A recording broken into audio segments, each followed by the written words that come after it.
Information pack nutrition से related segment आपके सामने। हमारे साथ मौजूद हैं डॉक्टर सहर चावला और आज जरा बात करेंगे टू ईट और नॉट टू ईट द अंडा, यानी हम जब कहते हैं देसी वर्सेस फार्मी, चाहे अंडा हो या मुर्गी का गोश्त, तो बड़े सारे सवाल आते हैं। लोग कहते हैं जी जर्दी खाएं, कुछ कहते हैं नहीं सिर्फ सफेदी खाएं। लेट्स आस्क हर कि क्या खाया जा सकता है और किस एज ब्रैकेट के लिए क्या बेहतरीन है। अस्सलाम वालेकुम सहर। अस्सलाम वालेकुम सिद्रा, कैसी हैं आप? बिल्कुल ठीक ठाक सर, बहुत सारे सवाल आते हैं आपके लिए। सबसे पहला सवाल कि जिन लोगों का कोलेस्ट्रॉल हाई होता है क्या वो अंडे इस्तेमाल कर सकते हैं, खा सकते हैं या नहीं खाने चाहिए? एक अंडे की जर्दी में पहले तो मुझे लगता है आज न्यूज पर आके ना हमारी मेंटल कनेक्टिविटी स्टार्ट हो गई है, क्योंकि अभी मैं कुछ दिन पहले अपने पेज के लिए अंडे की वीडियो करने वाली थी, लकीली आप लोगों ने बुला लिया, मैं वो नहीं करूंगी। जबरदस्त, आप यही इस्तेमाल कर लेना। एग्जैक्टली यही यूज करूंगी।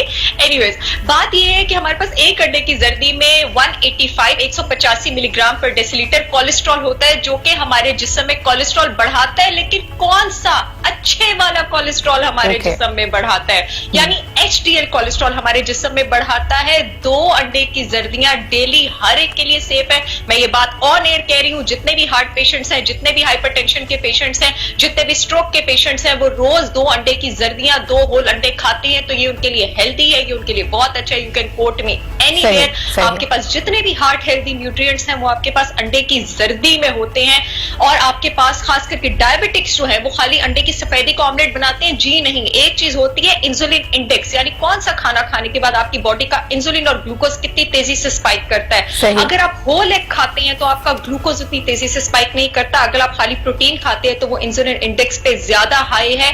आपके पास अंडे की जर्दी में सारे फैट सॉल्युबल विटामिन्स होते हैं। विटामिन ए जो कि आपको कैंसर से बचाता है, दिल के लिए अच्छा है, इम्यून सिस्टम के लिए अच्छा है, आंखों के लिए अच्छा है। आपके पास आई विटामिन, ज़ैंथिन, ल्यूटिन, ज़ैंथिन और ल्यूटिन अंडे की जर्दी में होते हैं। विटामिन डी हमारी इम्यूनिटी के लिए, हमारी हड्डियों के लिए बहुत ज्यादा अच्छा है, वो अंडे की जर्दी में होता है। विटामिन K2 जिसके बगैर विटामिन डी असर नहीं कर सकता और जो हमारी ब्लड हेल्थ के लिए, दिल की हेल्थ के लिए अच्छा है, वो इसमें होता है। विटामिन ई जो कि हमारे ब्लड में ऑक्सीजन कैरिंग कैपेसिटी बढ़ाता है, वो अंडे की जर्दी में होता है। लेसिथिन अंडे की जर्दी में होता है, जो कि उसके अपने ही कोलेस्ट्रॉल का एंटीडोट होता है, जो कि अंडे की जर्दी के अंदर होता है। अंडे की जर्दी में विटामिन B9 फॉलिक एसिड होता है, जो कि डीएनए के लिए, दिमाग की डेवलपमेंट के लिए अच्छा है। B12 होता है जो कि आपकी रेड ब्लड सेल। सर इतने सारे फायदे बता दिए आपने, मेरे दिल चाह रहा है मैं अरशद भाई को कहूँ यहीं पे अंडे बना के मुझे फौरन ऑमलेट भिजवाएं। अच्छा, ऐसा करते हैं, जरा मुझे ये भी बताइए कि आपने कहा कि 2 अंडे तक हर कोई खा सकता है, चाहे बच्चे हों, बड़े हों, किसी भी आप हेल्थ कंडीशन से अगर गुजर रहे हैं, दैट्स गुड फॉर यू। लेकिन उसका बनाने का अंदाज, क्या आप कहेंगी कि जो बुजुर्ग अफराद हैं या जिनमें कोलेस्ट्रॉल हाई है, हार्ट पेशेंट्स हैं, डायबिटिक हैं,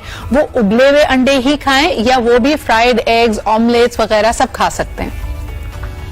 अच्छा, एक्सेप्ट फॉर एक्जिमा और स्किन एलर्जी के patients, I would like to add into what I said, वो अंडों से थोड़ा गुरेज करें क्योंकि वो उनके इम्यून रिएक्शंस को बढ़ा सकते हैं। बाकी सब हेल्थ कंडीशंस के लोग खा सकते हैं। अच्छा, एक उबले अंडे में ना आपके पास 80 कैलोरीज होती है और एक तले अंडे में आपके पास 130 कैलोरीज होती है। Not much of a difference. मेरे पास तो जितने लोग वेट लॉस के लिए भी आते हैं मैं उनको भी कहती हूँ बेशक आप अंडा फ्राई करके खाएं, डिपेंडिंग अगर आपने उसको ऑलिव ऑयल में बनाया है, अगर आपने कोकोनट ऑयल में बनाया है। कोकोनट ऑयल में अगर आप बनाते हैं तो इनफैक्ट वो वेट लॉस में हेल्प करता है। इसमें इंशाल्लाह फिर कभी बात करेंगे, उसमें मौजूद MCTs, मीडियम चेन ट्राइग्लिसराइड्स। ये बड़ी इंटरेस्टिंग बात आपने की, कोई खास फर्क नहीं है सर। एक बड़ी अच्छी बात आपने की, ऑनलाइन में देख रही थी, there is actually an anda diet for weight loss as well, जिसमें वो कहते हैं कि सुबह शाम दोपहर हर वक्त बस अंडे खाएं, उबले हुए अंडे खाएं, as many as you can eat and go as high as 30 eggs a day.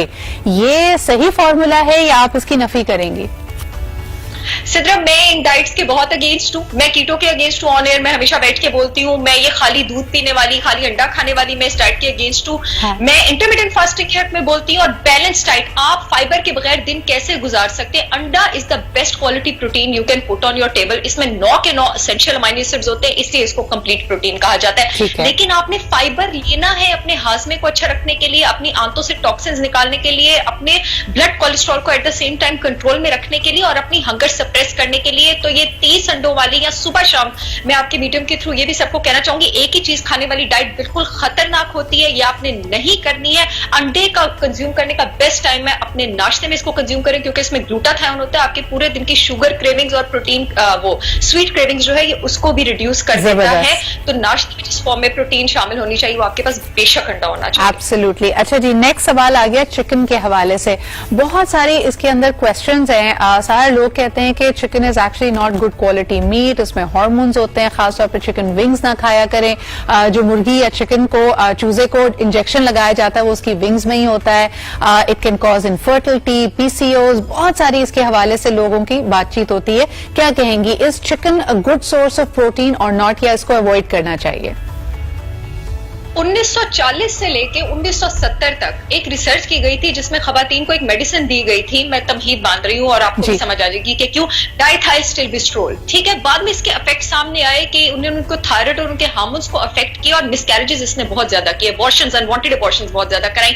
बाद में पता लगा ये मेडिसिन का जो यूज था ना वो 1979 में डिसकंटिन्यू किया गया। बाद में पता लगा कि ये लाइफ स्टॉक और मुर्गियों को भी ये मेडिसिन बहुत ज्यादा दी जा रही थी। तो चांसेस है people who are born before 1979 उन्होंने ये वाली मुर्गियां बहुत ज्यादा खाई हैं जिनको ये इंजेक्शन दिए जाते थे। 1925 में एक मुर्गी को उगाने में 150 दिन लगता था, अब एक मुर्गी को उगाने में तकरीबन 47 डेज लगते हैं। तो डेफिनेटली वो जीएमओ प्रोडक्ट्स की वजह से है, यानी जेनेटिकली मॉडिफाइड क्रॉप्स उनको दी जा रही हैं जिसमें आपके पास टेस्ट तो ज्यादा होते हैं लेकिन न्यूट्रिशन कम होती है, वो आपके इम्यून सिस्टम को भी कम करती है, वो हेल्थ के लिए भी अच्छी नहीं होती। मोरओवर एक और ऑपरेशन कैरी किया गया था, CFAO confined factory animals operation, जिसमें ये चेक किया गया था कि जो मुर्गियां इनको वाकई एंटीबायोटिक्स भी इंजेक्ट किए जा रहे थे, इनको आर्सेनिक इंजेक्ट किया जा रहा था, तभी ये फार्मी मुर्गियां जो थी ये ज्यादा पिंक थी। एंड आर्सेनिक इज पॉइजनस और ये एंटीबायोटिक भी, और जो इसको कंज्यूम करते हैं उनको एंटीबायोटिक रेजिस्टेंट बनाता है और आपकी बॉडी में जो आपके गट इंटेस्टाइन उसकी गट हेल्थ भी खराब करते हैं, उसमें गुड बैक्टीरिया भी कम करते हैं। मोर ओवर जो एंटीबायोटिक्स इन मुर्गियों को इंजेक्ट करते फाइंड किए गए हैं और जो मेडिसिन उसमें बेनेड्रिल आ जाती है आपके पास एसिटोमाइसिन। चिकन ये कहना सही होगा साहब, वक्त मेरे पास कम है, चिकन मुनासिब और कम खाना चाहिए ना, बहुत ज्यादा आप चिकन का इस्तेमाल ना करें। Is this what you will give as a verdict? अगर ऑर्गेनिक और पास्चराइज्ड चिकन जो पास्चर रेस्ड आपके पास ऑर्गेनिक चिकन है, ग्रास फेड, वो आप जरूर खाएं क्योंकि उसको धूप मिली है, उसको बिल्कुल सही। थैंक यू सो मच सहर। जो रेगुलर फार्मी मुर्गी है, जो इन्होंने जैसे कहा कि 41 चूजा तैयार हो जाता है, उसको खाने से थोड़ा गुरेज करें, लेकिन अगर ऑर्गेनिक है, पास्चर रेस्ड है, तो आप उसको खा सकते हैं। इसी के साथ